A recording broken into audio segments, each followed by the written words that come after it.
بسم الله الرحمن الرحيم.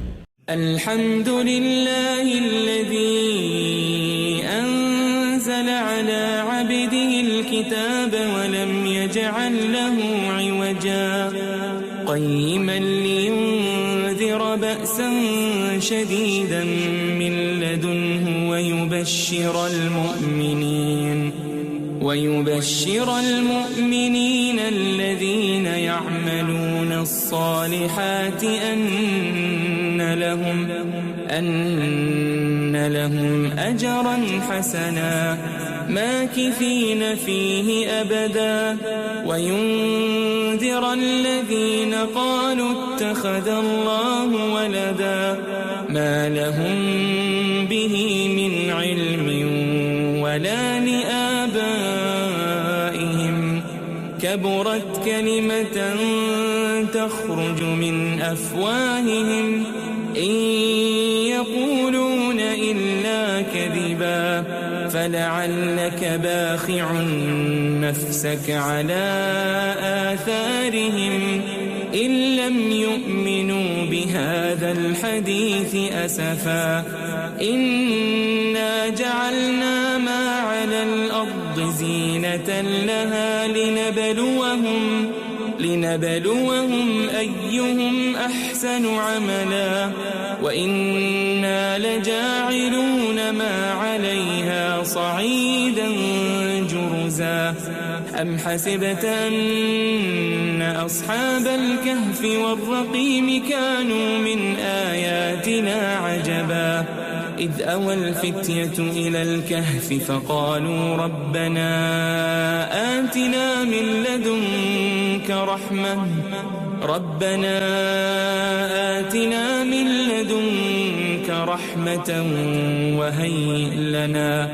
وهيئ لنا من أمرنا رشدا فضربنا على آذانهم في الكهف سنين عددا ثم بعثناهم لنعلم أي الحزبين أحصى لما لبثوا أمدا نحن نقص عليك نبأهم بالحق إنهم فتية آمنوا بربهم وزدناهم هدى وربطنا على قلوبهم إذ قاموا فقالوا ربنا رب السماوات والأرض لن ندعو من دونه إلها لقد قلنا إذا شططا هؤلاء قوم اتخذوا من دونه آلهة لولا يأتون عليهم بسلطان بين فمن أظلم ممن افترى على الله كذبا وإذ اعتزلتموهم وما يعبدون إلا الله فأووا إلى الكهف ينشر لكم ربكم من رحمته ويهيئ لكم من أمركم مرفقا وترى الشمس إذا طلعت تزاور عن كهفهم ذات اليمين وإذا غربت تقرضهم ذات الشمال وهم في فجوة منه ذلك من آيات الله من يهد الله فهو المهتد ومن يضلل فلن تجد له وليا مرشدا وتحسبهم أيقاظا وهم رقود ونقلبهم ذات اليمين وذات الشمال وكلبهم باسط ذراعيه بالوصيد لو اطلعت عليهم لوليت منهم فرارا ولملئت منهم رعبا وكذلك بعثناهم ليتساءلوا بينهم قال قائل منهم كم لبثتم قالوا لبثنا يوما أو بعض يوم قالوا ربكم أعلم بما لبثتم فابعثوا أحدكم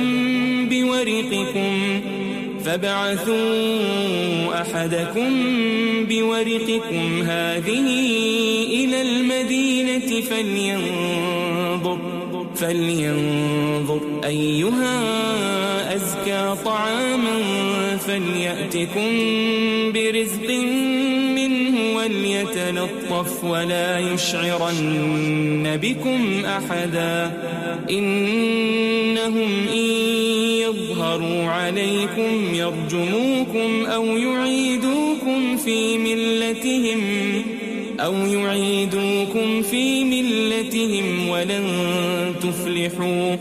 ولن تفلحوا إذن أبدا وكذلك أعثرنا عليهم ليعلموا أن وعد الله حق وأن الساعة لا ريب فيها إذ يتنازعون بينهم أمرهم فقالوا ابنوا عليهم بنيانا ربهم أعلم بهم قال الذين غلبوا على أمرهم لنتخذن عليهم مسجدا سيقولون 3 رابعهم كلبهم ويقولون 5 سادسهم كلبهم رجما بالغيب ويقولون 7 وثامنهم كلبهم قل ربي أعلم بعدتهم ما يعلمهم إلا قليل فلا تمار فيهم إلا مراء ظاهرا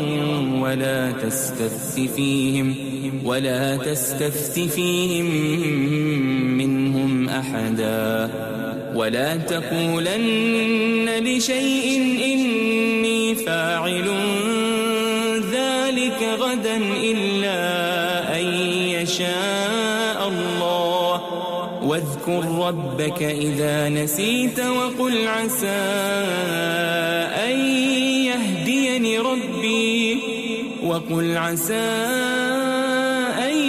يهديني ربي لأقرب من هذا رشدا ولبثوا في كهفهم 300 سنين وازدادوا 9 قل الله أعلم بما لبثوا له غيب السماوات والأرض أبصر به وأسمع ما لهم من دونه من ولي ولا يشرك في حكمه أحدا واتل ما أوحي إليك من كتاب ربك لا مبدل لكلماته ولن تجد من دونه ملتحدا واصبر نفسك مع الذين يدعون ربهم بالغداة والعشي يريدون وجهه ولا تعد عيناك عنهم تريد زينة الحياة الدنيا ولا تطع من أغفلنا قلبه عن ذكرنا واتبع هواه وكان أمره فرطا وقل الحق من ربكم فمن شاء فليؤمن ومن شاء فليكفر إنا أعتدنا للظالمين نارا أحاط بهم سرادقها وإن يستغيثوا يغاثوا بماء كالمهل يشوي الوجوه بئس الشراب وساءت مرتفقا إن الذين آمنوا وعملوا الصالحات إنا لا نضيع أجر من أحسن عملا أولئك لهم جنات عدن تجري من تحتهم الأنهار يحلون فيها من أساور من ذهب ويلبسون ثيابا خضرا من سندس وإستبرق متكئين فيها على الأرائك نعم الثواب وحسنت مرتفقا. واضرب لهم مثل الرجلين جعلنا لأحدهما جنتين من أعناب وحففناهما بنخل وجعلنا بينهما زرعا كلتا الجنتين آتت أكلها ولم تظلم منه شيئا وفجرنا خلالهما نهرا وكان له ثمر فقال لصاحبه وهو يحاوره أنا أكثر منك مالا وأعز نفرا ودخل جنته وهو ظالم لنفسه قال ما أظن أن تبيد هذه أبدا وما أظن الساعة قائمة ولئن رددت إلى ربي لأجدن خيرا منها منقلبا. قال له صاحبه وهو يحاوره أكفرت بالذي خلقك من تراب ثم من نطفة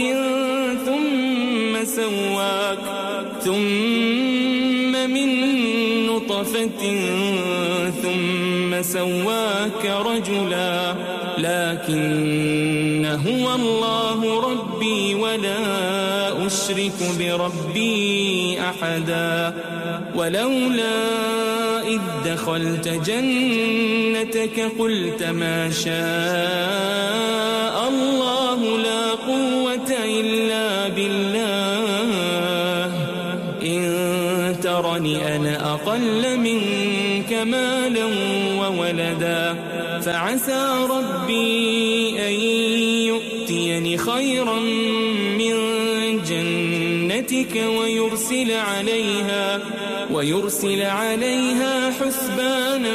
من السماء فتصبح صعيدا زلقا أو يصبح ماؤها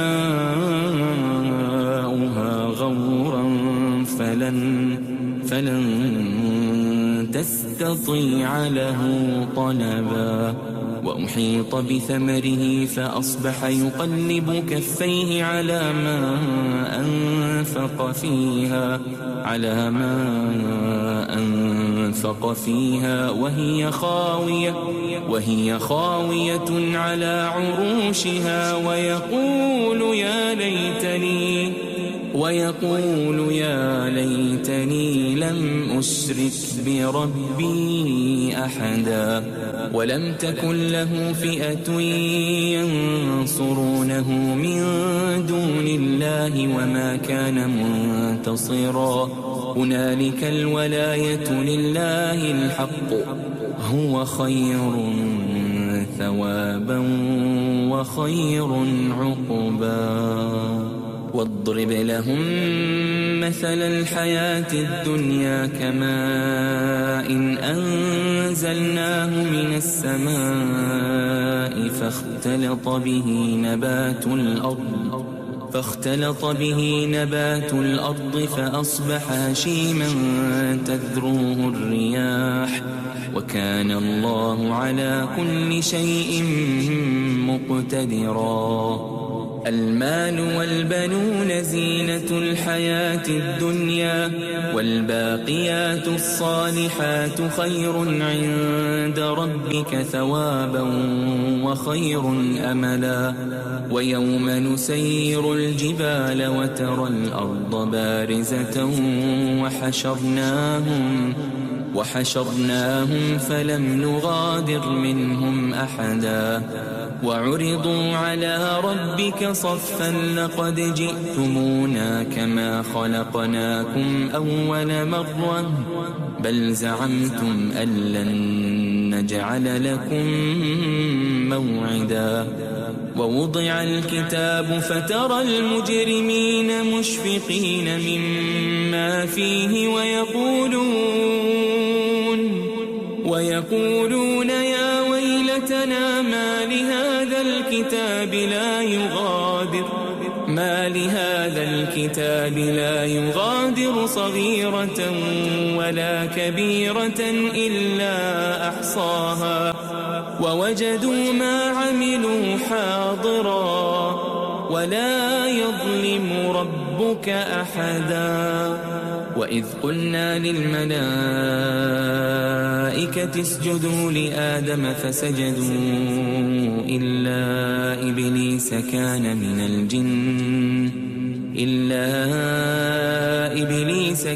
من الجن ففسق عن أمر ربه أفتتخذونه وذريته أولياء من دوني وهم لكم عدو بئس للظالمين بدلا ما أشهدتهم خلق السماوات والأرض ولا خلق أنفسهم وما كنت متخذ المضلين عضدا ويوم يقول نادوا شركائي الذين زعمتم فدعوهم فلم يستجيبوا لهم وجعلنا بينهم موبقا ورأى المجرمون النار فظنوا أنهم مواقعوها ولم يجدوا عنها مصرفا ولقد صرفنا في هذا القرآن للناس من كل مثل وكان الإنسان أكثر شيء جدلا وما منع الناس أن يؤمنوا إذ جاءهم الهدى ويستغفروا ربهم إلا أن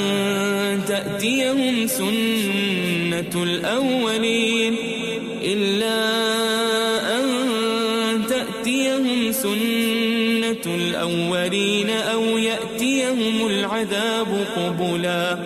وما نرسل المرسلين إلا مبشرين ومنذرين ويجادل الذين كفروا بالباطل ليدحضوا به الحق واتخذوا آياتي وما أنذروا هزوا ومن أظلم ممن ذكر بآيات ربه فأعرض عنها ونسي ما قدمت يداه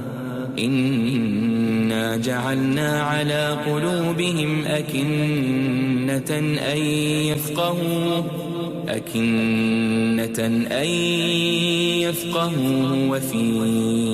آذانهم وقرا وإن تدعهم إلى الهدى فلن يهتدوا إذن أبدا وربك الغفور ذو الرحمة لو يؤاخذهم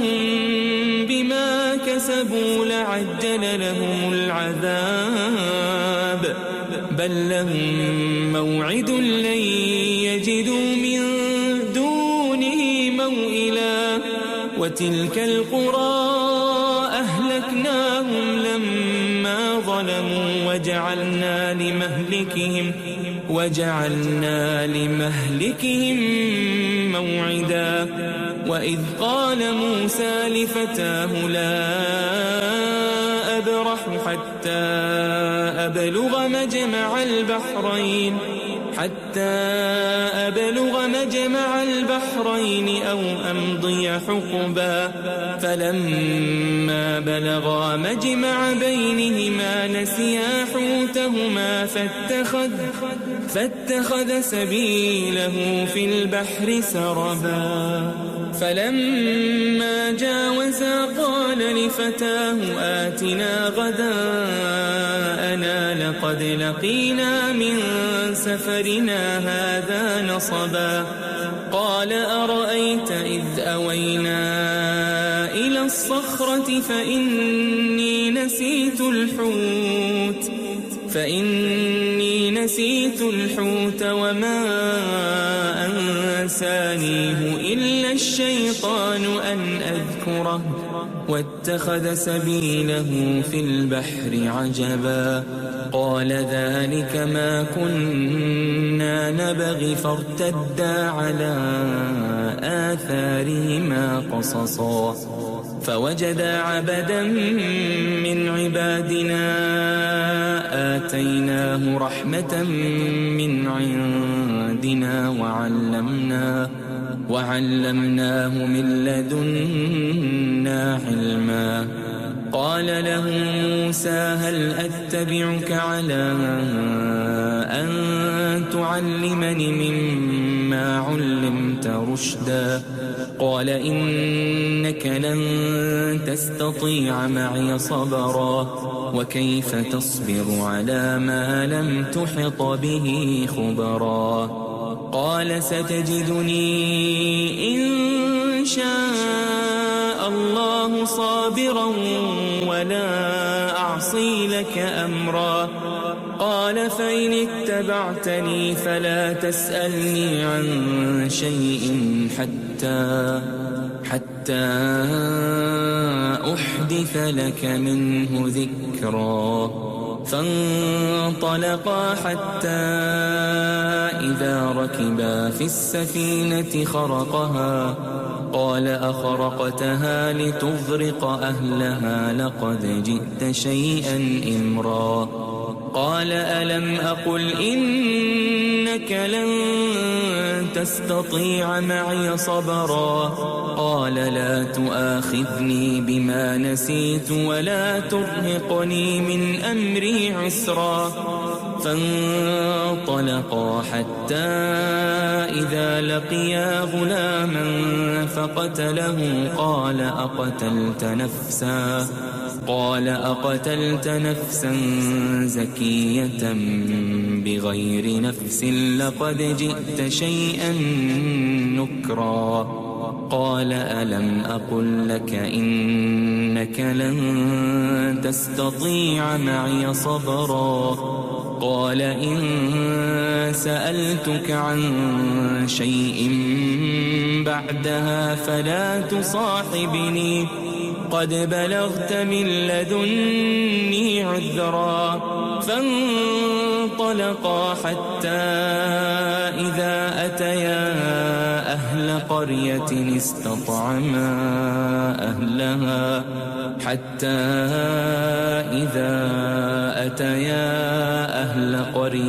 استطعما أهلها فأبوا أن يضيفوهما فوجدا فيها جدارا يريد أن ينقض فأقامه. قال لو شئت لاتخذت عليه أجرا. قال هذا فراق بيني وبينك سأنبئك بتأويل ما لم تستطع عليه صبرا. أما السفينة فكانت لمساكين يعملون في البحر فأردت أن أعيبها وكان وراءهم ملك يأخذ كل سفينة غصبا وأما الغلام فكان أبواه مؤمنين فخشينا أن يرهقهما طغيانا وكفرا فأردنا أن يبدلهما ربهما خيرا منه زكاة وأقرب رحما وأما الجدار فكان لغلامين يتيمين في المدينة وكان تحته كنز لهما وكان أبوهما صالحا فأراد ربك أن يبلغا أشدهما ويستخرجا كنزهما رحمة من ربك وما فعلته عن أمري ذلك تأويل ما لم تسطع عليه صبرا ويسألونك عن ذي القرنين قل سأتلو عليكم منه ذكرا إنا مكنا له في الأرض وآتيناه من كل شيء سببا فأتبع سببا حتى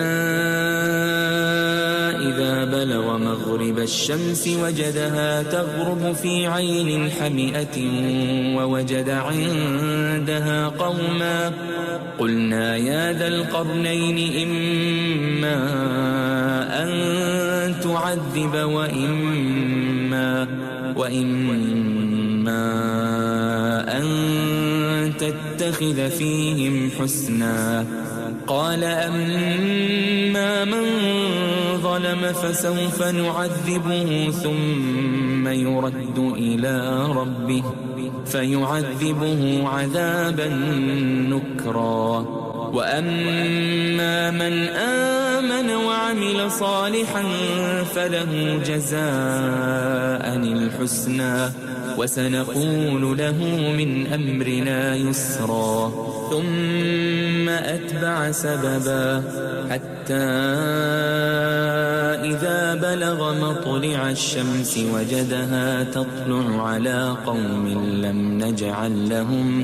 لم نجعل لهم من دونها سترا كذلك وقد أحطنا بما لديه خبرا ثم أتبع سببا حتى إذا بلغ بين السدين وجد من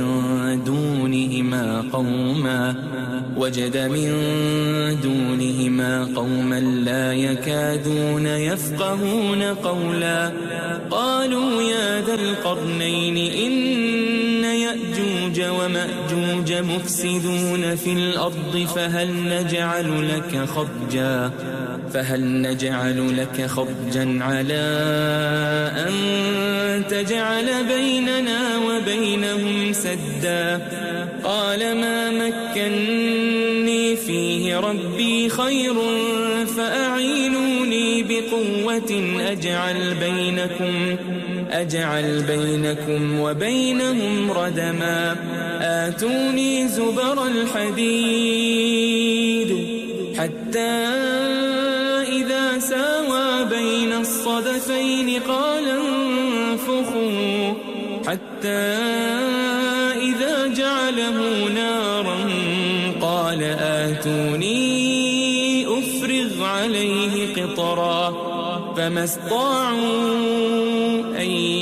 يظهروه وما استطاعوا له نقبا قال هذا رحمة من ربي فإذا جاء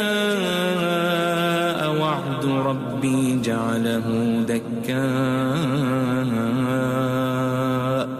وكان وعد ربي حقا وتركنا بعضهم يومئذ يموج في بعض ونفخ في الصور فجمعناهم جمعا وعرضنا جهنم يومئذ للكافرين عرضا الذين كانت أعينهم في غطاء عن ذكري وكانوا لا يستطيعون سمعا أفحسب الذين كفروا أن يتخذوا عبادي من دوني أولياء إنا أعتدنا جهنم للكافرين نزلا قل هل ننبئكم بالأخسرين أعمالا الذين ضل سعيهم في الحياة الدنيا وهم يحسبون أنهم يحسنون صنعا أولئك الذين كفروا بآيات ربهم ولقائه فحبطت أعمالهم فلا نقيم لهم يوم القيامة وزنا ذلك جزاؤهم جهنم بما كفروا واتخذوا آياتي ورسلي هزوا إن الذين آمنوا وعملوا الصالحات كانت لهم جنات الفردوس نزلا خالدين فيها لا يبغون عنها حولا قل لو كان البحر مدادا لكلمات ربي لنفد البحر قبل أن تنفد كلمات ربي ولو جئنا بمثله مددا قل إنما أنا بشر مثلكم يوحى إلي أنما إلهكم إله واحد فمن كان يرجو لقاء ربه فليعمل عملا صالحا ولا يشرك بعبادة ربه